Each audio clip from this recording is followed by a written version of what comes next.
उन्नाव से 12,000 वोटों से साक्षी महाराज आगे।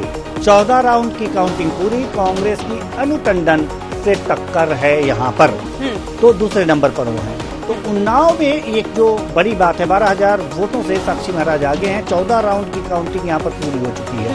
तो एक चीज और हम दिखाएं कि आपको बता दें कि यहाँ उन्नाव के बारे में भी हमने चर्चा की थी इस सीट पर भी कि कौन जीत सकता है, कौन हार सकता है। तो जो आकलन हमने किया था, जो आकलन आए हुए थे, वो आकलन जो विश्लेषकों ने किए थे वो बी के पक्ष में ही जाता दिख रहा था। देखिए, ये उन्नाव है, विश्लेषक 1 बीजेपी, विश्लेषक 2 बीजेपी, विश्लेषक 3 बीजेपी, विश्लेषक 4 बीजेपी, विश्लेषक 5 बीजेपी और एनएच यानी कि न्यूज़ार ने भी जो आंकड़ों के हिसाब से अपना गणित तय किया था उसने बीजेपी, यानी कि साक्षी महाराज एक तरह से यहाँ से निकल रहे थे।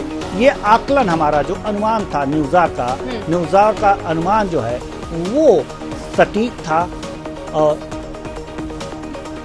बिल्कुल, उन्नाव सीट की बात कर ली जाए तो जिस तरीके से न्यूज़ार पर विश्लेषकों ने विश्लेषण किया था, तो एक विश्लेषक ने बीजेपी, दूसरे ने बीजेपी, तीसरे ने भी बीजेपी, चौथे ने भी बीजेपी, और न्यूज़ार का जो आकलन निकलकर सामने आया था उस पर बीजेपी, तो तस्वीरों में भी यही कुछ सामने आ रहा है। अगर बात कर ली जाए अभी के ताजा आंकड़े, तो आंकड़े भी यही कहते हुए नजर आ रहे हैं देवेंद्र जी।